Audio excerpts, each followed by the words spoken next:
Thought we lost one of our panelists. Good afternoon. My name is Jim Turk. I'm the director of the Center for Free Expression, and I want to welcome you to this afternoon's panel discussion with the title, "The Future of Investigative Journalism is Here." And the "here" actually, in part, refers to here, literally, the Ryerson School of Journalism, and the role that Ryerson and the RSJ has played in the development of a model of investigative journalism, which is really exciting, I think, in which the panelists are going to be talking about. The center puts on a dozen public events of this sort each year. The next one is going to be on Thursday, October 18th, so in 2 weeks. We're having one of the world's most famous experts on free expression, a former longtime president of the American Civil Liberties Union, Nadine Strawson, speaking on hate speech and countering hate speech. So that's going to be at 7 p.m. here on Thursday the 18th, and so if any of you would like to come to that, we'd welcome you. And if you'd like to know more about the events that the center puts on, Ange Holmes, who's the coordinator of the center over there and does all the work to make these things possible, has some clipboards with that you could sign up. Do you have those to circulate? If you'd like to just be on our email list to know of future events, here I can start one on the other side.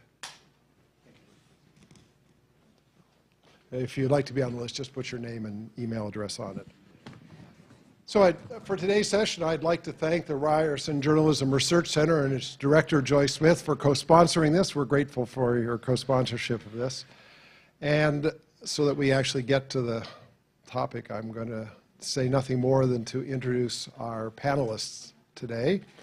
I'm going to do this in alphabetical order. So the first panelist is Rob Cribb, who, as many of you I know, realize is an award-winning investigative journalist at the Toronto Star, and I think one of the most respected investigative journalists in this country. He's received national reporting awards and citations for investigations into offshore tax evasion, child exploitation, human trafficking, dangerous doctors, and public health threats, amongst other things. He's the past president of the Canadian Association of Journalists, and the first international board member of the Investigative Reporters and Editors, which is an international organization of investigative journalists and editors. And he chairs their Golden Padlock Award Committee. I don't know if you know about the Golden Padlock Award, but it's an annual award that recognizes the most secretive publicly funded agency or person in the United States. I suspect there's a lot of competition for that award. And we, in the Center for Free Expression, stole their idea, and we, along with the Canadian Association of Journalists, present a Code of Silence for Outstanding Achievement in Government Secrecy award each year to the most secretive federal government agency, the most secretive provincial government, and the most secret municipal government, and the most secret police service in the country. And we're going to be issuing those awards in November. Rob is current president of the Canadian journalist charity Veritas, which is advancing journalism in the public interest, and co-author of Digging Deeper, a Canadian reporter's research guide, published by Oxford University Press. And if any of you are journalism students, I'd encourage you to have to get a copy of Digging Deeper, a Canadian reporter's research guide. He teaches investigative journalism here at the Ryerson School of Journalism and at the University of Toronto. So Rob, would you come up, and would you join me in welcome Rob?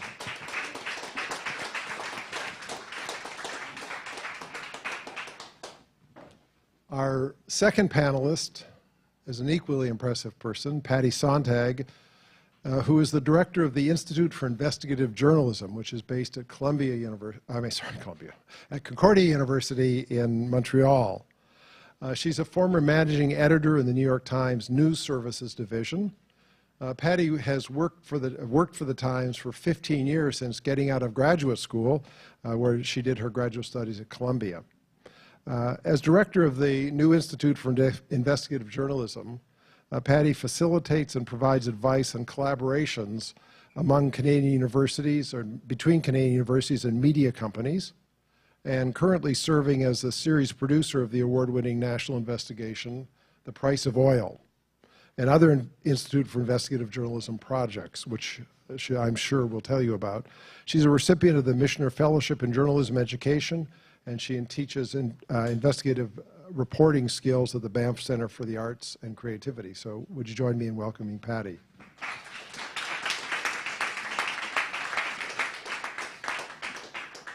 And the moderator for this event, the person who's going to either keep these two investigative journalists in line or stimulate them to outrageous behavior, is Lisa Taylor. I've gotten to know Lisa since I've come to Ryerson, and she's quite a remarkable person who combines a number of very different backgrounds. She's an academic, so she's an assistant professor and undergraduate program director in the Ryerson School of Journalism. Since 2008, she's taught a wide range of undergraduate courses on all media platforms. She advises me. She's won several teaching awards. She's a East Coaster. She was born in Cape Breton and previously taught at the University of King's College and at Mount St. Vincent University. But in addition to being a journalist, she's also a lawyer. She holds an LLB and a Master's of Law from the Schulich School of Law at Dalhousie. She was in private practice in Halifax and remains a member of the bar of both the Law Society of Upper Canada and the Nova Scotia Barristers Society. And she's written extensively on a variety of issues at the intersection of law and journalism, and frequently appears as in the media as an expert commentator. Her work deals with a range of issues, including accountability systems, news coverage of sexual assaults, as well as some interesting work on defamatory libel, or criminal libel. But in addition to being an academic and a lawyer, and perhaps most importantly for us today, she's a fine journalist. She worked for some period of time with CBC Radio and CBC TV. Her award-winning work has included a Gemini nomination, a B'nai B'rith Human Rights Award, and the Best of Festival Prize from the York Film Festival. And she continues to lead professional development workshops for CBC's journalists across Canada. So she was embarrassed. She knew I was going to go on like this, and she was embarrassed about it. And I said, well, I'm sorry. You know, it's really unusual to have somebody who's a great academic, a great journalist, and a really good lawyer, all in the same person. And so welcome, Lisa. And I'll turn it over to you. So just to make sure everybody heard, that's lawyer, not liar, okay? Lawyer. You don't need to be defensive. I was afraid I was being found out right here in front of everyone. Wonderful to see you all. Really excited to be talking to these panelists. I'm incredibly excited as well to give you the opportunity to hear from these panelists. Really keen to get your questions, your observations about where investigative journalism is going. And what you see as the opportunities and what you see as the challenges. And I see some people in this audience with some very specific kind of first-hand experience working with this team. And it will be interesting to hear your perspectives in particular. But I think we should start with your perspectives. It would be helpful, I think, if you just kind of set the landscape, the kind of contemporary landscape for investigative journalism in Canada, what's happening and where things are going. So we will start with you, Rob. I mean, it's terrible. It's terrible. We all know the realities of journalism. In this day and age, newsrooms are shrinking. In my newsroom, we've lost dozens of people. And in many cases, investigative is the first thing to go because it's the most speculative form of our craft. It's the most expensive. You don't necessarily know you're going to get a story at the end of it. It's costly. There's fees for travel. There's fees for access to information requests. It takes a long time. And so if you're an accountant working for a major media organization, it's very simple, looking at the line items to determine which is the first thing to go. And so the state of investigative journalism in this country is dire. Tell me about the state of investigative journalism in schools of journalism in Canada. There's got to be a bright spot here. Right. So, you know, what's the line? What's the motherhood of invention? Necessity. Necessity is the motherhood of invention. So this is a reality that we've been facing at the Toronto Star. I have this weird double role where I work at the Star and I do investigations, and of course it is all I ever wanted to do, and I'm very passionate about it. You're seeing, through the years, this gradual decline in resources, but at the same time I'm working at this school where every year we engage in real life, real world investigations with students. And it struck me that it didn't make sense the way we do it, right? Which is what we've all traditionally done. So we get into class and we pick these topics and we investigate them.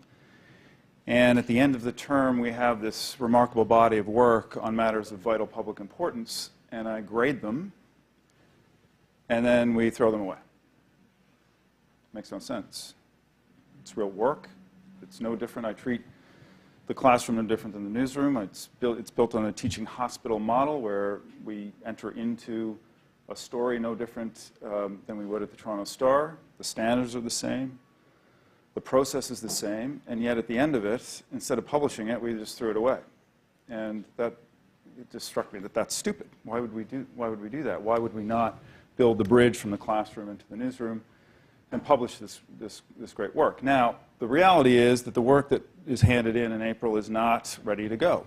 It's not like news stories. It's not the same. It requires due diligence. It requires the confidence of editors because you're saying often very sensitive things about important people with a lot of money. There's legal issues. And so there is a process that needs to happen to move the pipeline from here to One Young and beyond to other places. And that's where it stopped. There was a process where it wasn't ready to go, and if you're an editor at the Toronto Star or the Globe and Mail or the CBC, you're not ready to take on that work. So through the years, I've played with the model. It took a long time to figure out how to do this. We failed a bunch of times, and then we got to a point where it worked. And what ultimately happened was, what I realized was I had to get involved at the end process. So the work that's handed in April takes us well down the road. It's the equivalent to a very well-researched, detailed investigative memo. Multiple pages, multiple sources, multiple documents, data sets, but not there. So you need someone in between the two environments to bring it home. And so that's, initially I started doing that. So I took these on, and the students in many cases decided that they wanted to continue because they were impassioned about the work. They'd put so much into it. So well beyond the scope of the class and the grade, they continued to work with me. And we started getting stories published prominently. Front page, affected public policy, huge gets for the Star, hugely distinguished work for the students. I mean, I would have dreamed at that age to have a front page investigation in the biggest newspaper in the country. So it was hugely beneficial for them and ultimately for the school. And so we started landing these big fish, probably 2015, I think we had our first big one. And then it's been a steady string. In the last 2 weeks, we had two major stories that came out of the classroom down the hallway here. One on youth mental health, suicide rates, where we pulled together all the coroner's data on youth suicides from across the country. Noella Ovid, who some of you might know, this was her second major piece to come out of the classroom with us. And then we had a co-production with the Star, Global News, and the Ryerson School of Journalism on pharmacists, drug-dealing pharmacists. These are pharmacists who are feeding the opioid crisis in extraordinary ways, including setting up fake robberies in their pharmacies to justify the losses, which are then, the drugs are then ending up on the street. Chelsea Aleche, who some of you might know, was the student who worked on that and continued to work on it, ultimately did an internship at Global to continue her work. And then Carolyn Jarvis at Global got involved. I brought her in, and it ended up being a blockbuster story. So these are things about which I think we at the Ryerson School of Journalism should be very proud. It's a model that has brought together these two once very distinct and separate islands in a way that has benefited everybody. And then, so the notion, once we figured that out, how you do this, then the idea was, okay, so how do you take it beyond Ryerson and the Star and Toronto? And so the idea was, let's nationalize this. Let's make this big. And so I was lucky enough to get a Michener Fellowship, which gave me 6 months to build a blueprint on how to take this model that we know works, it's proven, it's tested, and make it big. So coast to coast. And so I spent 6 months working on that, visiting the United States, seeing how they do things there, which is different, but instructive, and interviewing all the journalism school directors and trying to figure out, is there a way that we can all work together in a way that's ultimately going to serve the interests of the students and the schools, of course, but far more important, it's going to serve the public interest in ways that we can't imagine, because there's just no way to compile these resources, you know, the man and woman power required to do that kind of large-scale national investigation. There is no media outlet left that can do that with the size and scope and breadth that we can do this way. And you're not only creating great journalism by doing that, you're actually doing something that's far more important, which is educating the next generation of journalists on this particular narrow field of our craft, which I believe to be the most important. It's what will save us. If anything's going to save us, it's this work. And there is so little training. There is the kind of professional development in newsrooms that used to exist to help young journalists learn these skills. It's gone. It's gutted. It's over. This is what remains. And so I'm proud of it. Okay, pause there. And now, so this really gives us both the big picture and also what was happening here at Ryerson. Meanwhile, at Concordia, Patti, can you pick up the story and explain how you came to be involved in this? Well, actually, so it starts in those three places on the screen. So we've got Fernie on the right. So I'm from Fernie, BC. And Good Soil, which is also a place where I grew up. That's Saskatchewan. And then we've got Halifax on the right, as Rob's hometown. So I was working away in New York, but spending most of my time back in these places. And I started noticing that something was going wrong.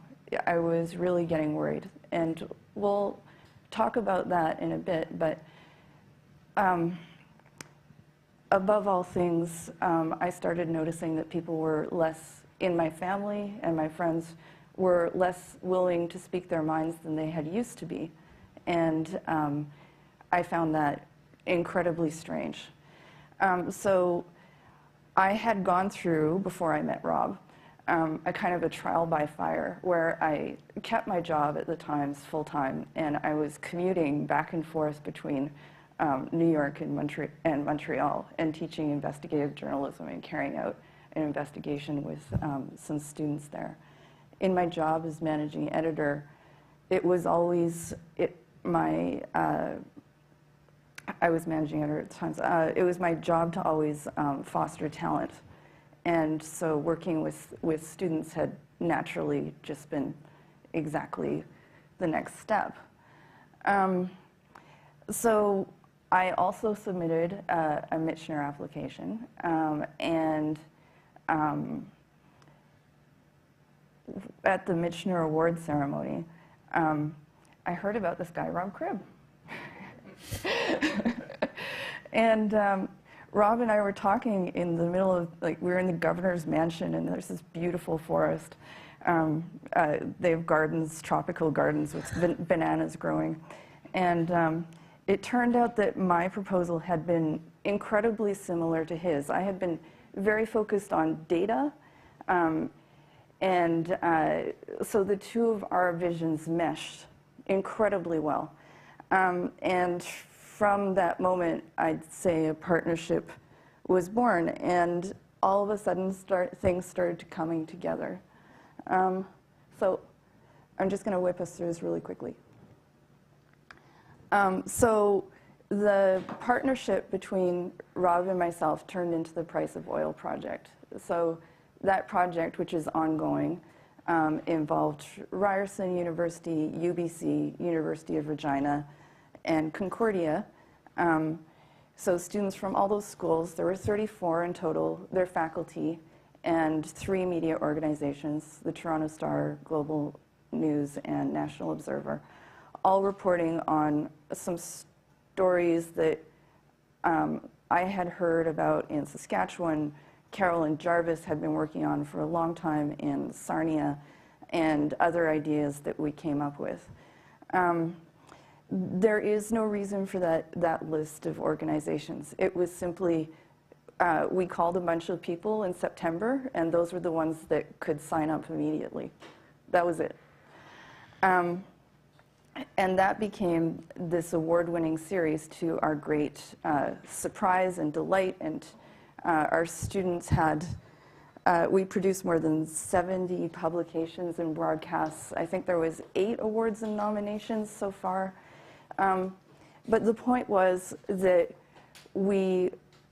our students were empowered to do regional reporting in areas where there were few news organizations left. In fact, when our first stories came out in Saskatchewan, based in the southeast, the local newspaper closed the same week.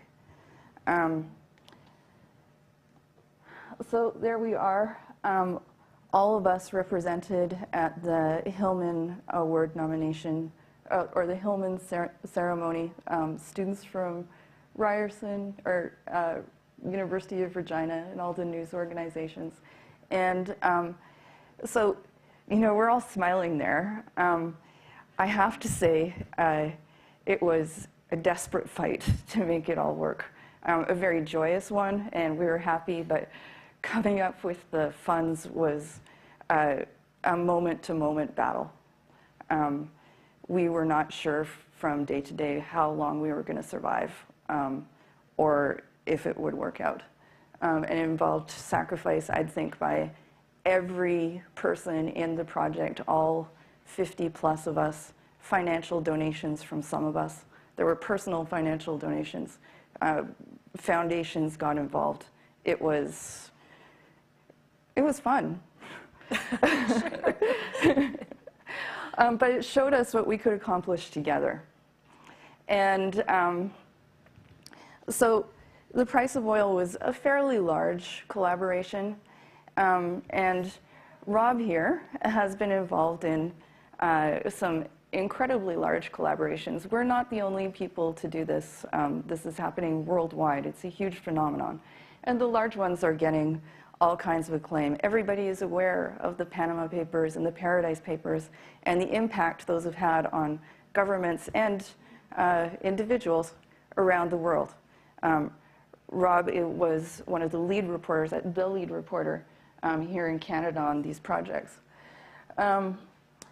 What isn't as widely known is that in the United States and other countries, collaboration is becoming the backbone of regional reporting in many areas. There are collaborations throughout the Midwest of 44 news organizations reporting on a subject, 7 news organizations reporting on a subject, together pooling their resources to be able to carry out investigative reporting in states where there are simply fewer news organizations, fewer people to carry out these projects, this research.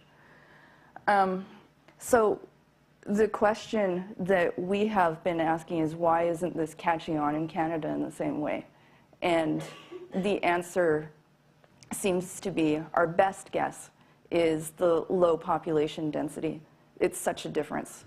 You know, there we are at the very bottom of the list. I think it's a list of 242 nations and territories altogether, and there's Canada very near the bottom, 3 people per square kilometer, and that includes in our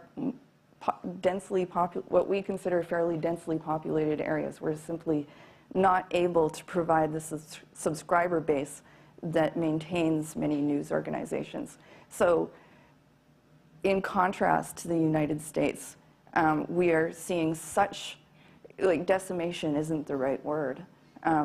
There was the Public Policy Forum report that came out just, I think it was 2 weeks ago, showing that the number of news articles published has fallen by half. And in consequence, I think we have to all start considering that for Canada, we need to start developing a new model altogether, particular to Canada, particular to the people here in this room and throughout the country. Almost done. All good. Keep going. So April Lindgren and her colleagues here, Ryerson has been a leader in this area, keeping track of the losses that we're seeing and the issue of news poverty.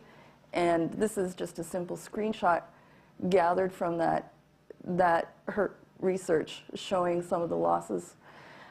In consequence, in our reporting, and academics across the country, particularly Emily Eaton at the University of Regina, has started talking about researching the culture of silence that's growing. So if you have a small community that only has a Facebook page, you get bullied on that Facebook page if you speak up. And in consequence, millions of Canadians are making the decision not to challenge industry and government in their particular towns. Culture is the accumulation of the decisions that we make. Canada, especially in the less densely populated areas, is becoming a place where you keep your head down and your mouth shut. Our 2018-2019 project involves 8 schools. The list of media organizations hasn't been published yet. It'll be forthcoming soon. So what we're proposing, all of us, not just me and Rob, but the teachers at these universities across the country and others who are in the process of joining us, is that our educational system, our absolutely world-class university system, can form the backbone of reporting in Canada. We can support, if we work together with our news organizations, we can form a network that can support regional reporting and democratic processes that are so vital.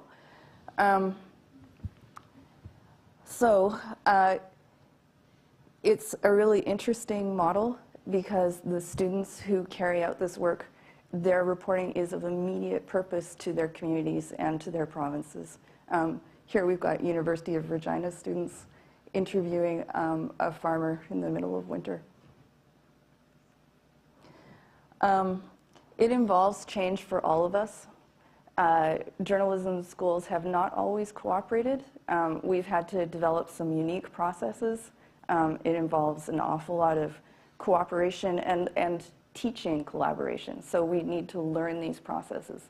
And Rob has been a leader in teaching us how to do that. So how is this going to work? This is a national resource, this network of universities that we have.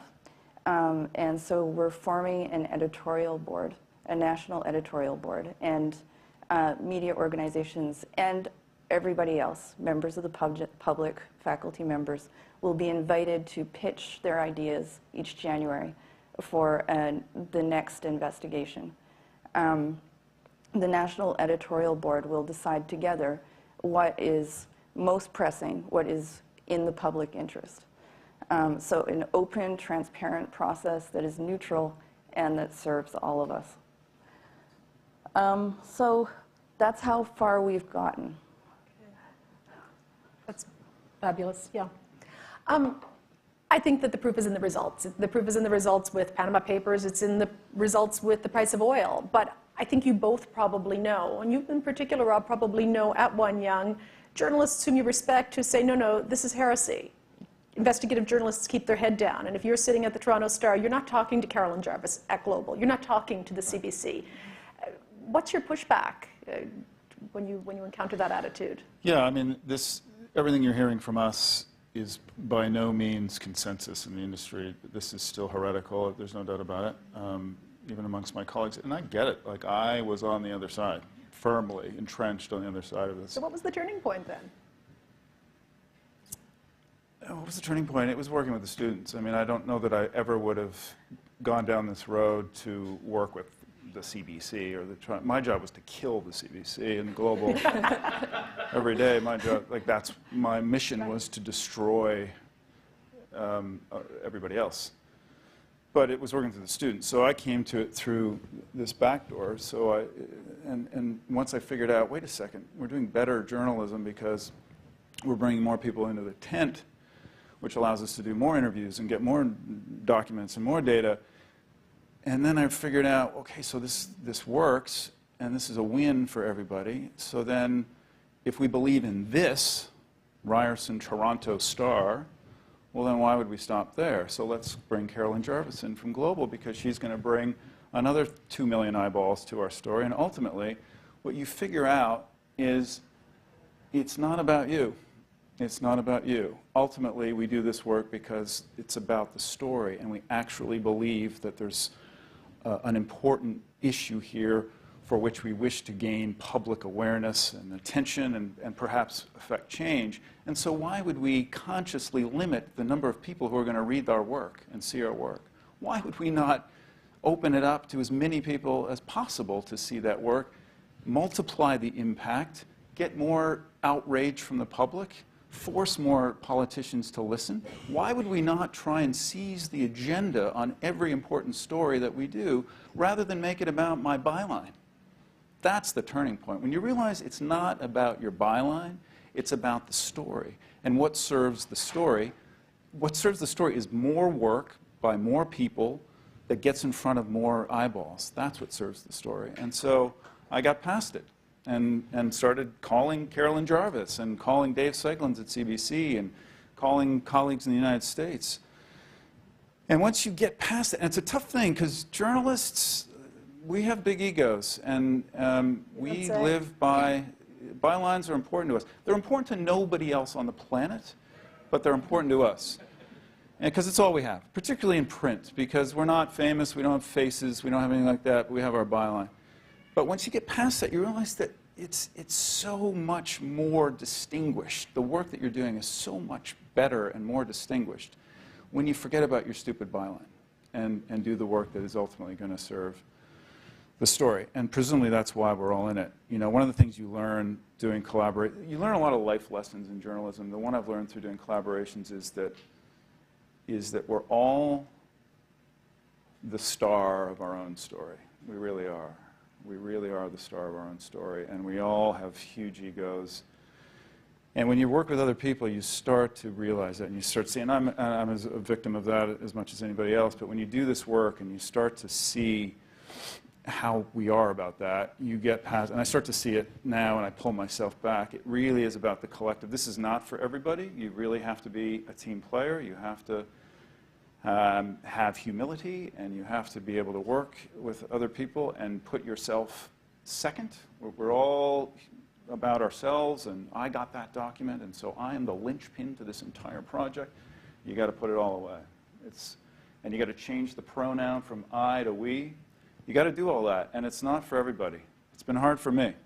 And so you have to figure there's some self-analysis involved and some therapy required to do this kind of work, because if you're equipped mentally to go down that road and actually put the story first and work with colleagues that were once competitors, the rewards are rich, for sure. But there's many people in my own newsroom, which is completely committed to this and supportive of it, who would never do this, would never get engaged in what we're doing here. Well, it's interesting, and I'd like to hear you build on that, Patti, but especially given your experience with the New York Times, because all of this is happening at the same time that we have Donald Trump casting the media, or journalists, because I'm tired of the term the media, I have no idea what it means, journalists as enemies of the people and as an undifferentiated kind of homogenous whole. And to what extent does, to critics, this may still look like pack journalism, everyone there, kind of digging in on the same target and taking the same approach? Well, the stories tend to be very regionalized. So we do have groups of journalists, so they're working on different topics. They tend to be very separate. So my job as facilitator is to make them aware of each other's work. Canada has such an intensely regionalized media market that when we held an investigative intensive conference, or an investigative conference at Banff last year, many of the journalists, very well-known journalists from across Canada, had never actually met East-West before. Like they had heard of each other. So it's my job to make sure, it's my job as facilitator of these projects to make sure that everybody is aware of each other's work. And then, as Rob said, when publication time comes and as this process gets going, it's to make sure that this is absolutely fair. So it's my job to be the Switzerland, empathetic and open to everybody's experience of what they've done and what they've been through and what they hope to achieve, and then to advocate for each of them to the very best of my ability so that they feel that their experience has been represented. So there are a few guidelines, which is to be generous with credit, to, as Rob said, avoid I as much as possible, and I keep a very close eye on it. So one of the determinants of whether a person is suited to collaborative work or not is, when you get angry, do you shut down or are you able to talk? Wow, tell me more about that. Like, Well, what's an example of that? So if someone is concerned or worried about how their work fits into this whole, as long as that person is ready to talk about that with the rest of the group, the collaboration continues. The moment that person shuts down, the collaboration stops. So a great deal of trust is required. There's a couple of former Ryerson students in the audience who could probably talk a little bit about their experiences. It is an incredibly trusting relationship. I also see these like intense friendships throughout the group and across the country now. I can see that perhaps, actually, let me not impose my own assumptions around this, but you have a partnership model. Yeah. Is it challenging sometimes to convince partners that they're all equal partners and that maybe Mount Royal College and the CBC are, for your purposes, on equal footing here? It really is all about, as Rob said, each person is the star of their own story, and that includes news organizations. When we're so stretched, the idea of devoting resources to something is a tremendous sacrifice.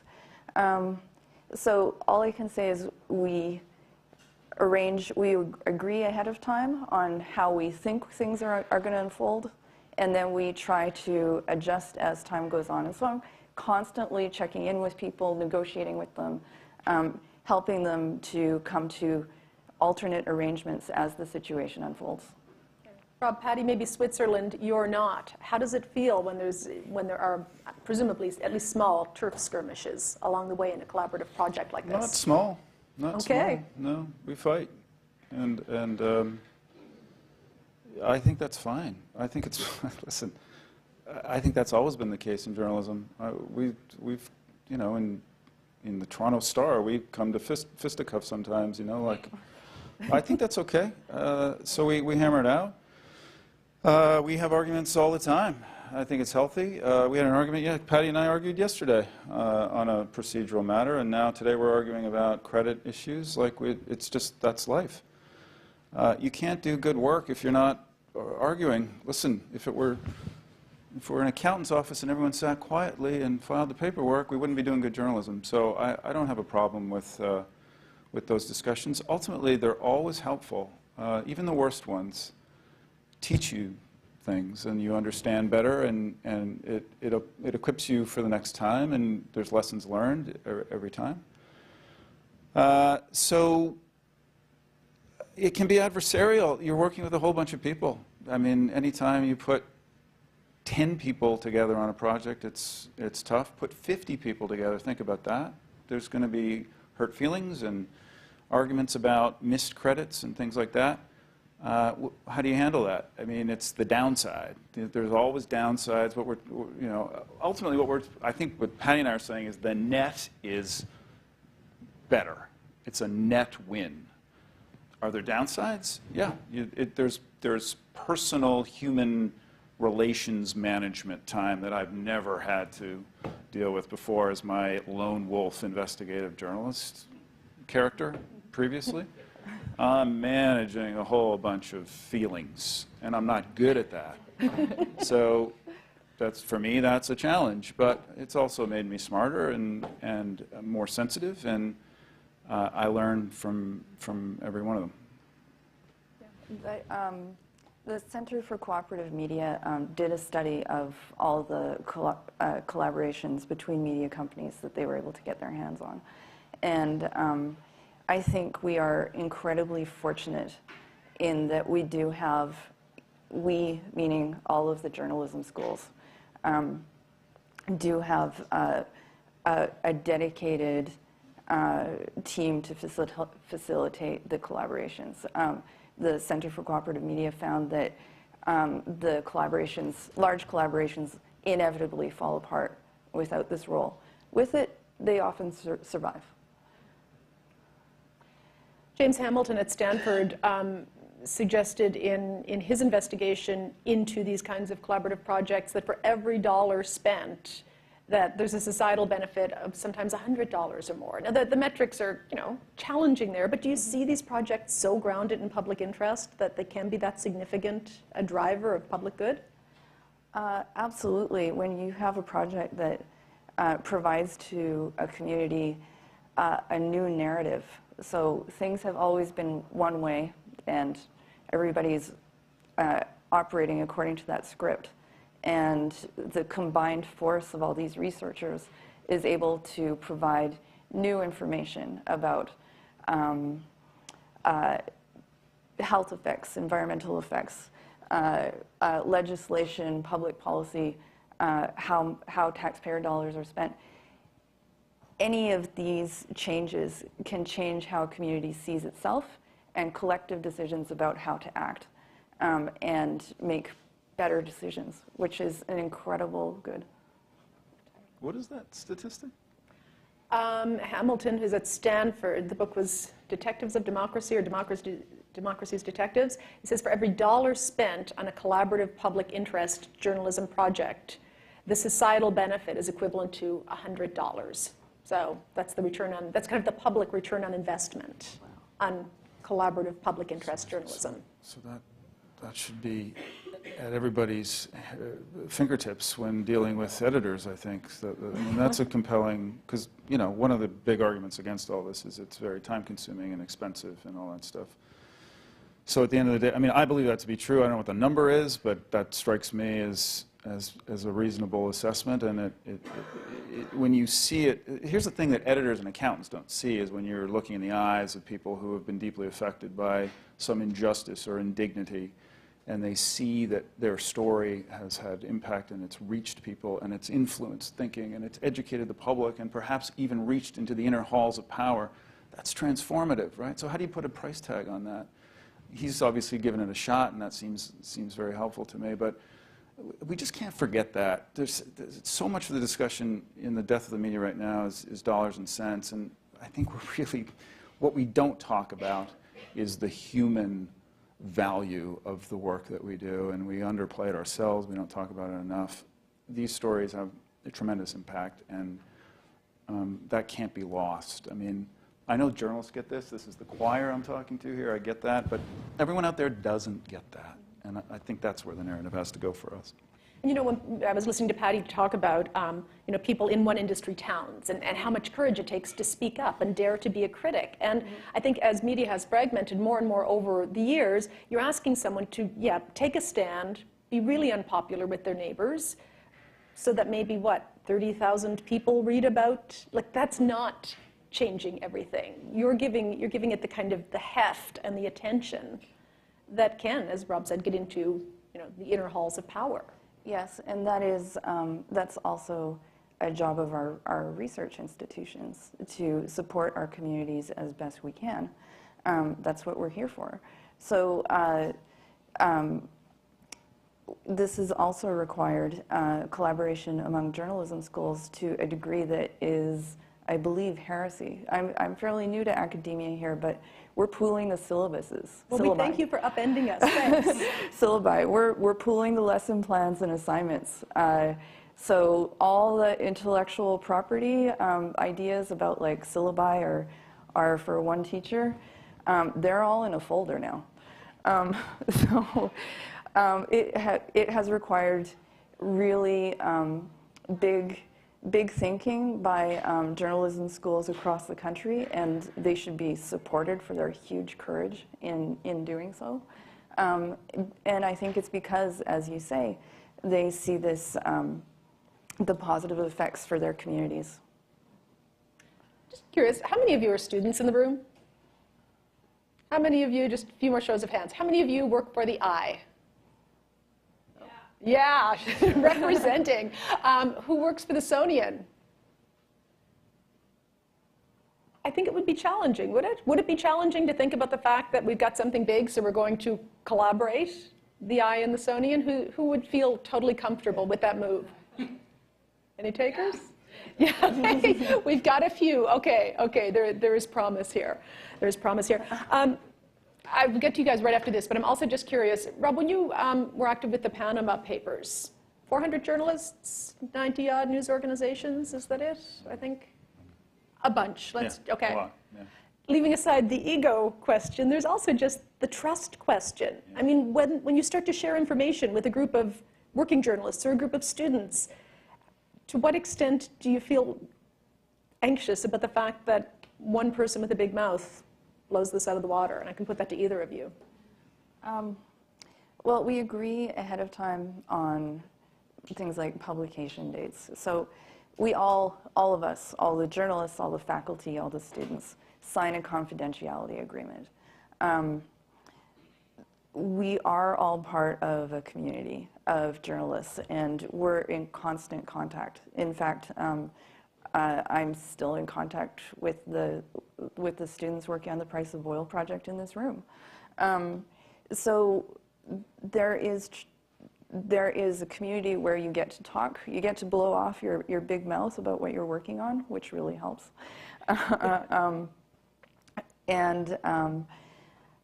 So far, it has not been an issue.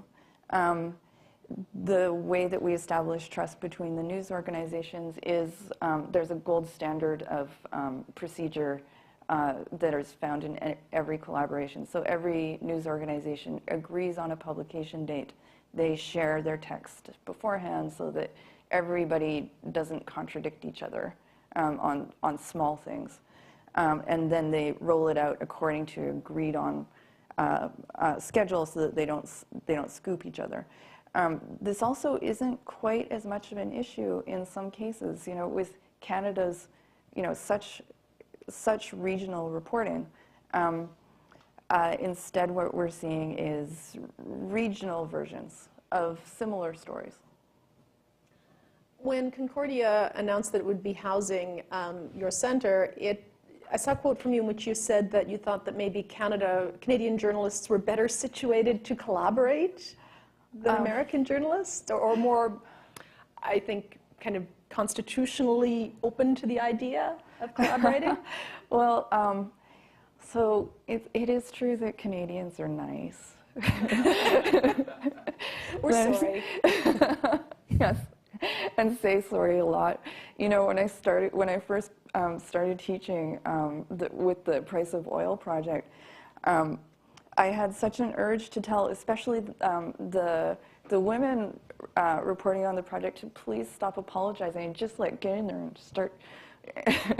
And then I realized that I have to be Canadian again, and so I've started saying I'm sorry a lot. But that I'm sorry, when you start a sentence with I'm sorry and then put your phrase in the middle and end it with I'm sorry, that is perfect for collaboration. Interesting. Rob, you had a look at how this is being done in the U.S. What differences did you see? I mean, they have more money. They're rich. They have foundations that flood money into institutions that do collaborative work in ways that we can't possibly, like our brains literally can't imagine where it comes from. It's a very interesting cultural difference. Rich people, there is distinction for rich people to give money to journalism in the United States. It's a point of pride. Yeah, I mean, the skeptic says, rich person is now going to dictate the content of my coverage, or I'm now being hired to take on rich person's hobby horse. Yeah, so there's protections in place. So, you look at maybe the greatest success of them all in terms of a news organization funded by rich people. It's ProPublica, which does incredible work beyond reproach. There's a rich dude behind that, but there's very clear firewalls. It's all understood, it's open and transparent, and it works. So there's ways that you can do that. So that's the biggest difference. They just have more money, but they tend to. The big American projects tend to be organization to organization. I think our unique element here, and again, necessity is the motherhood of invention, because we don't have that kind of money. So what did we do? We've gone through the schools, right? So because we can manage this, because we're doubling up. We're already offering these courses. We're already teaching these students. They're already producing this work. So then we're just moving that into production. So the costs for the media organizations are very, very low. And it's not that they're insignificant, because there's a ton of work that when I pull one of these stories out of the classroom and go to my bosses, that represents a ton of work, right? There's editing, production, graphics. There's still a lot of contributions.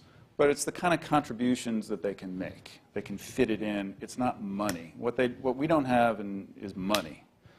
But we do have skill, and remarkable skill and talent and resourcefulness. So this is the Canadian model that's working. And to me, it's better in some ways, in the sense that it meets this second mandate. It's a layered mandate. And when ProPublica does a big collaboration with the New York Times, what do they get? They get a huge story. It's great. It's dynamite. When we do a big one, what do we get? We get a huge story. It's great. Sets the agenda. Same thing. But what have we also done that they have not done? We've trained 20 young journalists who have had incredible experience, mind-blowing experience, that very, very few of their colleagues will ever get. In their careers, not just in the beginning of their careers, the first one, in their lives they won't get that kind of training. And I've seen it, because I've been doing this long enough, where I've seen, the projects that we do in here that get published, they change the entire career direction of some of these journalists. The ones who really want to do this work, and it's not all of them, but the ones that are committed and they get the fire, they're suddenly, like they're equipped, they've done it, they have experience, they know how to get court records, they know how to get documents nobody else is going to get, including 20-year veterans at the news outlet where they end up working in the Edmonton Journal. They know stuff that the guy next to him who's 50 years old doesn't know how to do. So it's incredibly rewarding that way. As Switzerland, I should add here, the way some of the grant money is handled is, first of all, it's pooled throughout all of the schools. So if we get an award, each school receives it according to the number of students participating.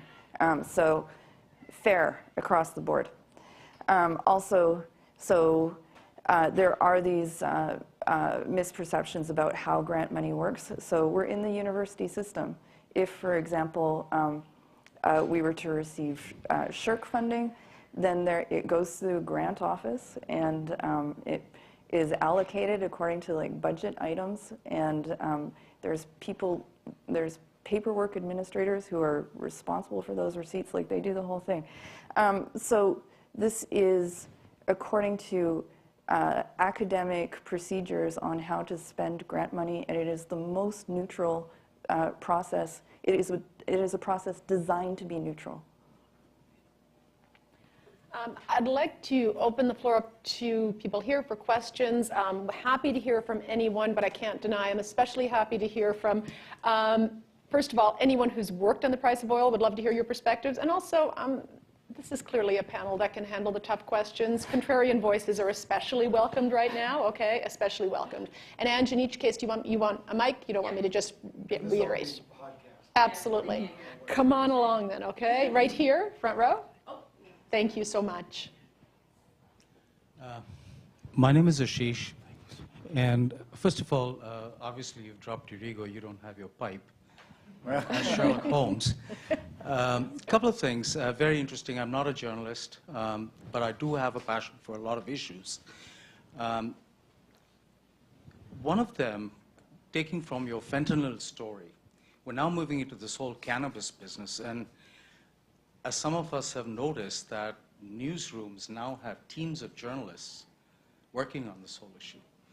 But the message is so muddled. I'm just wondering if you guys have thought of doing an investigative project like the pharmaceutical, the fentanyl thing, because what I'm seeing is, and I put it to politicians just yesterday, Rod Phillips and these guys, Bacon and Reg, were doing a thing. Nobody seems to know what's going on. But I'm not seeing, there was a McLean story on it, everybody's saying, you know what, it's fine, don't worry, you know, we're all kids. Is it because of what you just said that let's put our heads down? And what is it? Why are we not concerned? That's my point. If that's, you know, something which bothers. I mean, I think we are concerned. You know, the Toronto Star is a full-time cannabis reporter. That's all. That's all he does. We're digging in on it. I think we just don't know. We just don't know. So what do journalists do when something comes along that we've never seen before? What do? We look for other jurisdictions where it's happened, and we go look at it.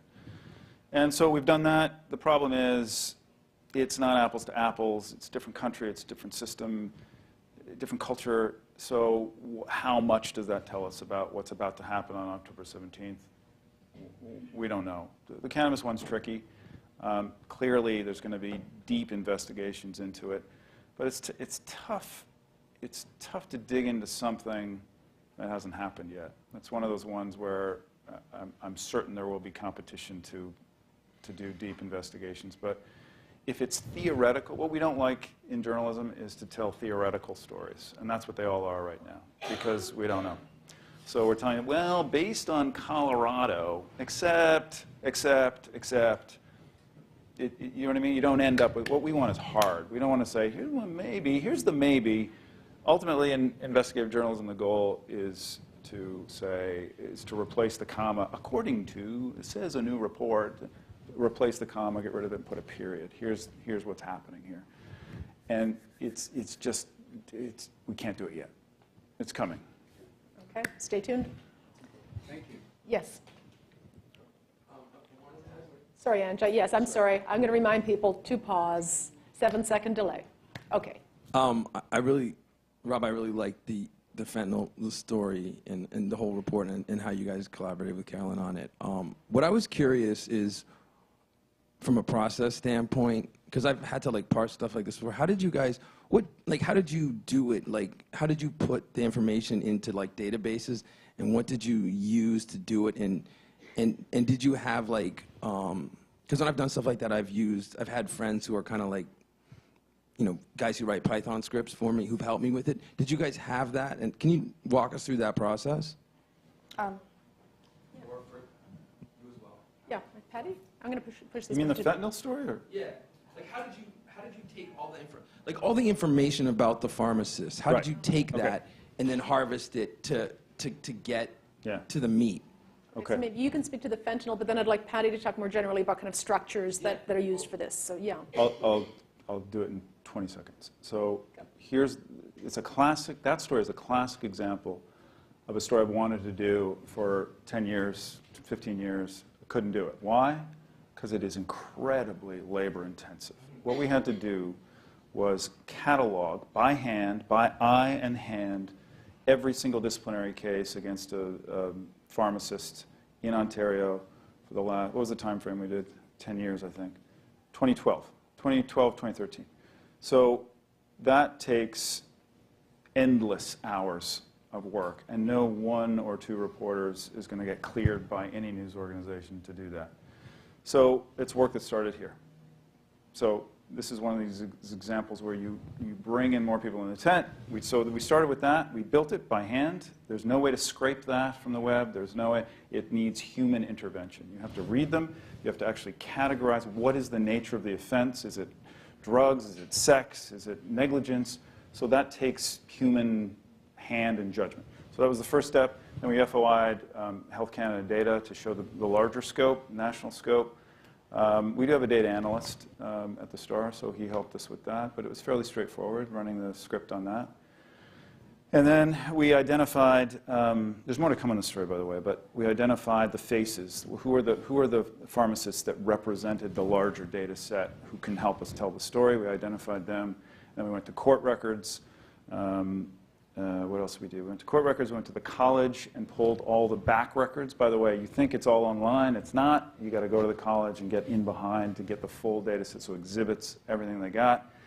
So for those handful of pharmacists that we're going to go deep on, we built huge document files on them, and that's ultimate. And then we, of course, confronted them. Patti, what kinds of structures are built to kind of handle and manage this data across so many partners?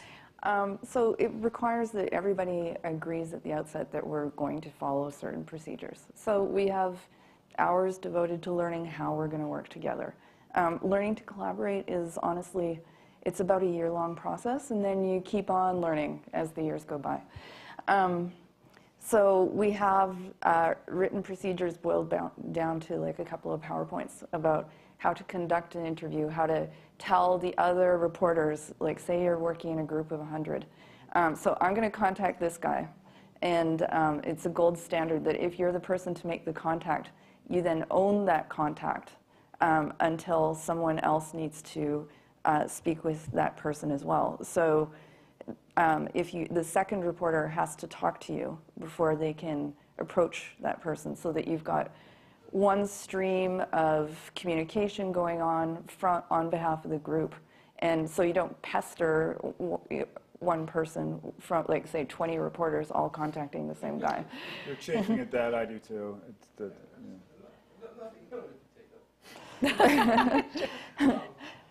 That's good.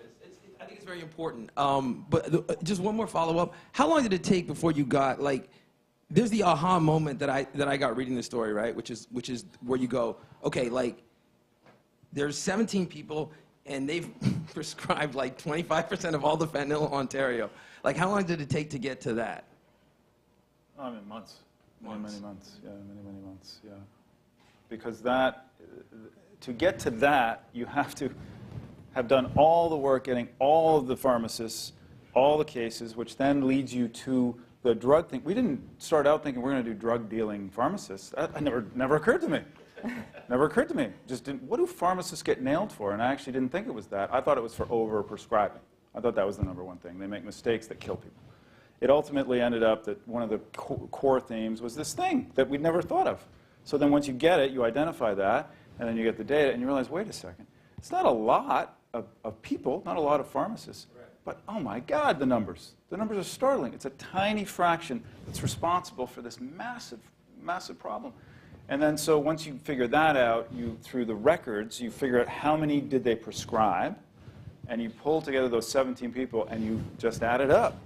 So, but to get there, you have to pull the records on all 17 people, figure out how many doses that they were caught for, by the way. That's just what we can prove. That's what we can report. Who knows what the real number is. So the Brady Center's done the exact same thing with gun shops, right? Like, yeah. Okay. They've done the same thing Yeah. with private ones. Like, Yep. they're like, you know. I'm going to cut you there, though. No, I understand. It's a tough conversation to stop. Okay, we're going to move on to someone else. I do just for one moment want to say that when I was reading about structures that were created specifically to enable these large-scale collaborations, one of the most hilarious examples I'd read about was basically someone had modeled a who will I partner with in terms of collaboration app just used for partners in this, will we share a byline that was modeled after Tinder. Only everybody had their clothes on, but you could actually look and go, oh, that's what they've been doing. Okay, yeah, I'll swipe right. I'd like to partner with them. So again, necessity is the mother of invention. Okay, yes, in the pink shirt. Hi. Yes, can you please identify yourself? Thank you. Hi, my name is Supriya. I'm a journalist from New Delhi, India. So you guys talked about the challenges that investigative journalists face here in Canada.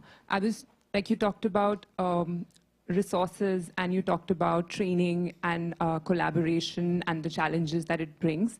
I was just curious, since the challenges that investigative journalists in my country face are they're sort of different.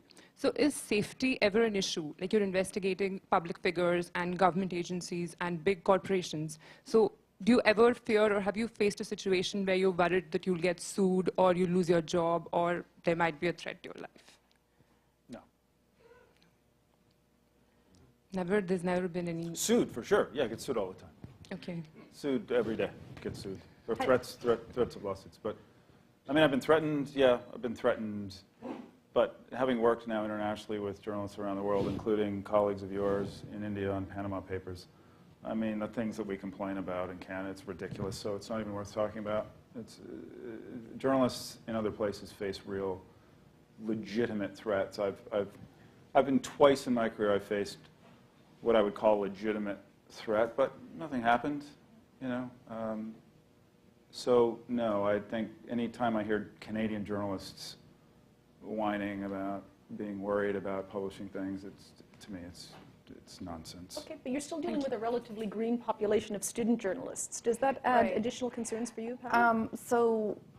Especially for the faculty members listening, we do treat sensitive subjects, and if there is any possibility that there would be any kind of legal question at all, the faculty start getting involved. And so if it's a person whose identity needs to be protected very, very carefully, then the faculty member and everybody involved needs to have a discussion about, okay, so is this a source that a university student should be directly working with or have knowledge of?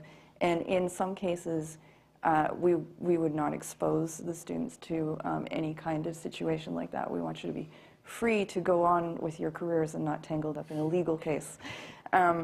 So that's definitely something that is on our minds and that we're vigilant about. It has not come up.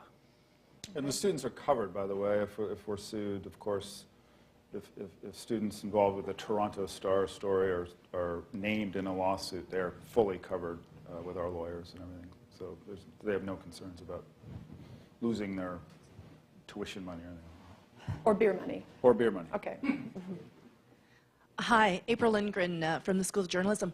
I was wondering about how you see the potential for bolstering local journalism. I'm thinking like small local newspapers that aren't involved in the actual collaboration.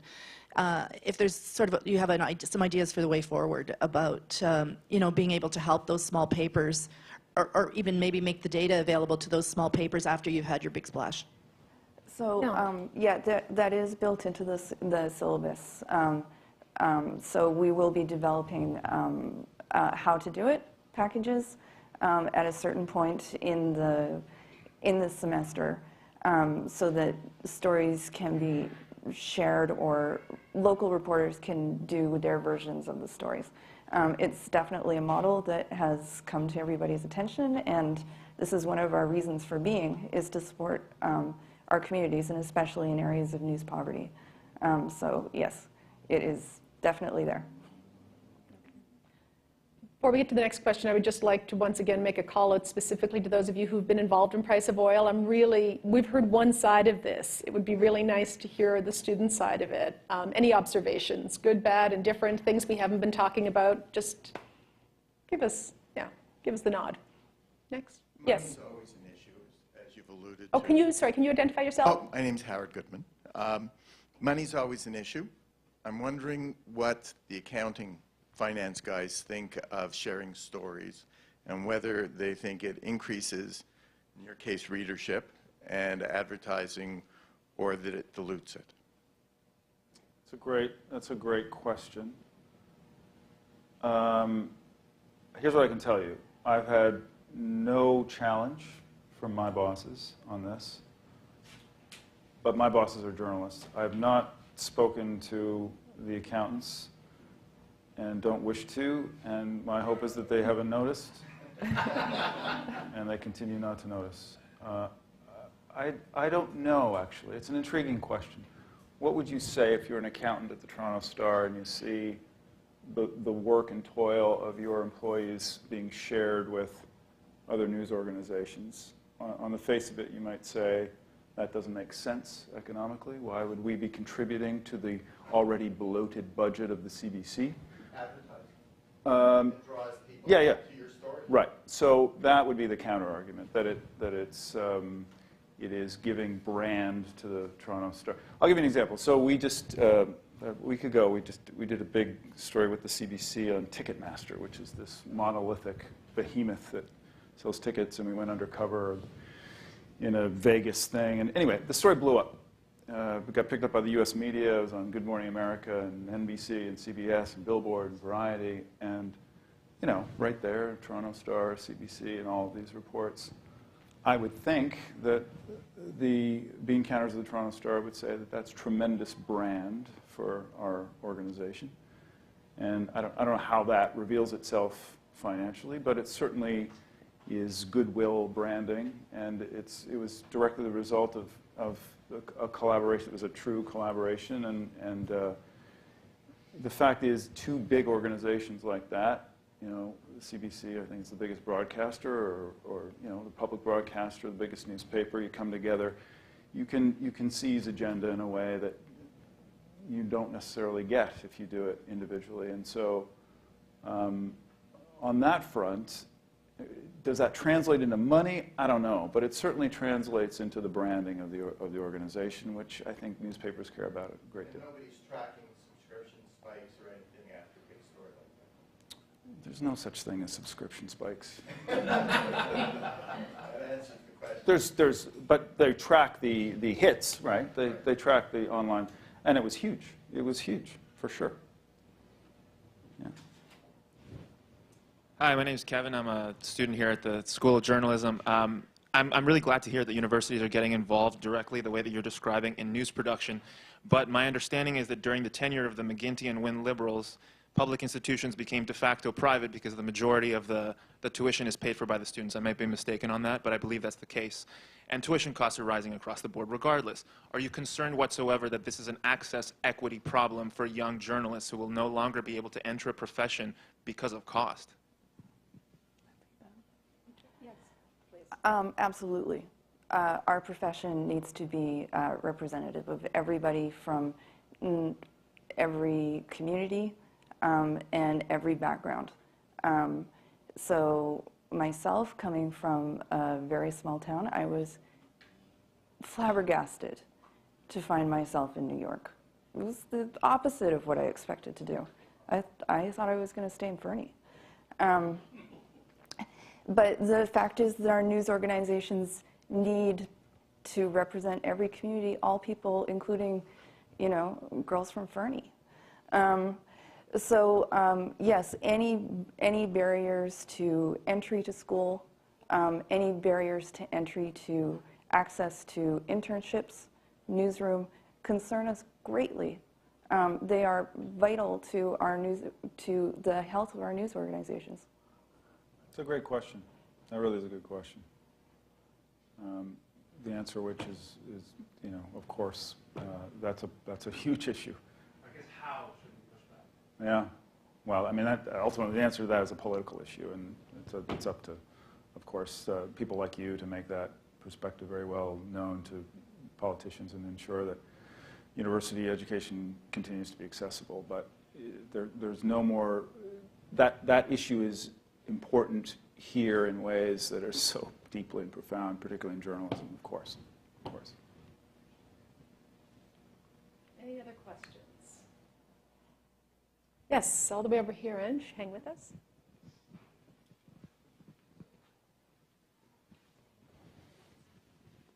Hi, I'm Tiffany. I'm a student here at the School of Journalism. The Ticketmaster story was great, and it was really awesome because there was a reaction from Ticketmaster, and they actually said something. The Panama Papers, however, you know, was much more limited in the reaction and the kind of power journalism can hold, you know, in terms of like holding truth to power, what have you. What would you identify as the main barriers to, you know, bringing those kinds of people down? Or like, do you kind of understand my question? Like what it is it just the power distance that means people aren't accountable for some of the things that they've done that investigative journalism exposes? That's a good question. I'd push back a little bit on the question because there was tremendous tentacles fallout from Panama Papers internationally. We saw world leaders fall. We saw, you know, some of the most rich and influential people in the world. And in Canada, the fact is there has been tremendous impact in terms of the CRA, $400 million investment. There's been audits that have led to the investigation into dozens of Canadians who are in the Panama Papers. So there are things that have happened. One of the challenges is that issue, it's often the issue, it's a difficult, complicated issue. It's not as simple as Ticketmaster. Everybody understands Ticketmaster. Everybody's had personal contact with Ticketmaster. You've all been screwed by Ticketmaster. So you all have a personal investment and an understanding of Ticketmaster in a way that no one, I'm going to guess, in this room has had an experience with moving your money offshore into a tax haven where you're dealing with an army of lawyers and accountants who have equipped you with the sufficient protections to ensure that you're... So, you see what I'm saying? So, there's a resonance problem with that story. The fact is it had huge impact, but the fact that you haven't heard about it is reflective of the fact that you probably just, it's more of an impenetrable story that you really have to kind of follow closely in order to get. It just doesn't have the sizzle and spectacle of a Ticketmaster. It's just a more populist story versus a more entrenched systemic story. But that can be a challenge because we know that nothing changes until it's on the front page. It's just the way it is. It's a problem. It's not the way it should be. But that's the way the world works. When it's on the front page, things change. And so when you get, this has happened to me several times where I had a story where I thought, this is going to change the world. The world is about to change. When this story hits the front page, nothing, nothing. And it was because it was a story that just didn't have the personal resonance. It didn't, not enough people had a personal contact with that thing to inspire the kind of mass outrage that I had. Like, I had outrage for this. And it got 4 readers. That's what it got. And so that's obviously very disappointing. And sometimes you just don't know. Sometimes you can't pick it. I'm terrible at trying to predict what's going to... I didn't know it. Ticketmaster, I didn't think it would be on Good Morning America. I didn't think that, but it did. So sometimes you just don't know. So I've given up trying to prognosticate it. I just... What is the most important story that we can tell in an impactful way where we feel there's an injustice that needs to be corrected, and then we do it, you know, and we do it to our best of our ability. That's what we do. It's a good question.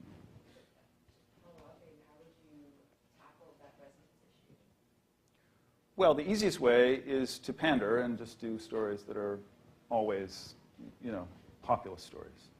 That's the easiest way to do it. Well, some people do that. But those aren't always the most important stories. Ticketmaster is not the most important story I've ever done. It might have the most readership I've ever gotten. I don't know, maybe. I don't know. Am I the most proud of that story, of all the work I've done? No. No. I do stories on child exploitation that very few people read because it's too difficult to read. So what would you do? Not do those stories? I would argue that you do those stories more. So. I couldn't agree with you. There's so many stories that need to be done, you know, in our society right now. Mental health to domestic violence to... Speaking of that, I'm only going to cut you off in part because you're not mic'd at this moment, so the comments aren't so good for the recording. Patti, stop me if I'm misrepresenting what you said a short time ago, but I think you mentioned that there would be an opportunity for public, basically for crowdsourced contributions to what people think could be the next investigative piece? Yeah, absolutely. So we're very new. We launched on June 1st, so the Institute doesn't have a logo or a website or any of those things, but there will be one. And so there will be instructions there, an opportunity for news organizations to submit their pitches. It's just a standard application process, like anything else, and faculty members, members of the public. Members of the public.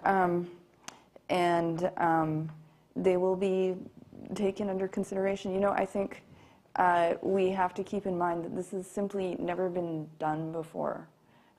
So there is not one moment here where Rob and I haven't been making things up as we go along. And that includes the first pitch process and probably the second.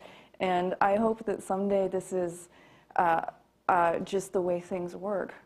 So in collaborative investigative journalism, and there are so many models floating around right now, there is the kind of crowdsourcing the ideas, but there's also the kind of democratization of this part of it, the crowdsourcing, the cash. Has there been any discussion about the idea of asking people to pony up? Well, we did have a GoFundMe page for Price of Oil, and I think we made $700. Which is 700 more than I thought we were going to get. Yeah. I think that the funding is probably going to come from elsewhere, but I am really, really interested to see if, when we have this process, whether that opens a conversation about what people really want to hear about. Right. Any final questions, my friends? Any takers? Going once? Yes, there you go. You will have the last word. Sorry, thanks. You actually mentioned a little bit about the culture of newsrooms when there's a lot more money for, people who haven't really started their careers, such as myself. Could you maybe articulate what that's like, the culture of newsrooms between like the U.S. and Canada, for example? Yeah. I don't know if it's newsrooms in the United States so much, because newsrooms are still very constrained. But there is this whole other new alternative series of institutions, nonprofit news organizations. Every state now has one. ProPublica is the largest of them. But there's this massive investment. And I think to some extent, everyone agrees that this is partly attributed to Trump, right? It's the Trump bump. There is an incredible focus now on the media in the United States. There's a divisiveness. Of course, there's a huge anti-media sentiment in the United States among Trump supporters. But what has emerged from that is this very intriguing and I think very positive counter-movement where there's a lot of liberally minded, wealthy people who want to push back on that and fund media to continue to aggressively pursue the truth, right? So that has resulted in remarkable investments to the tune of many, many tens of millions of dollars in journalism. It's incomprehensible to us in this country that there would be that kind of investment in journalism. Rich people don't give money to journalists in Canada. They give money to hospitals, just hospitals, only hospitals, ever, right? So the notion that an uber-wealthy Canadian would do what some of these wealthy Americans are doing we just haven't seen it. I don't know that we ever will. But maybe in part because of the CBC, we do have a very strong publicly funded broadcaster, and that doesn't exist in the United States, and perhaps that's a factor. We have less of a philanthropic community in this country, although there are many wealthy ones, but not to the same scale. So there's a bunch of reasons. But yeah, there is, I have colleagues in the US who are doing remarkable work with remarkable resources that we don't understand here because we are in a period of such restraint and decline that it will continue almost certainly. There just seems to be no real solution to that. So if I were you, I would certainly be figuring out how to get a green card.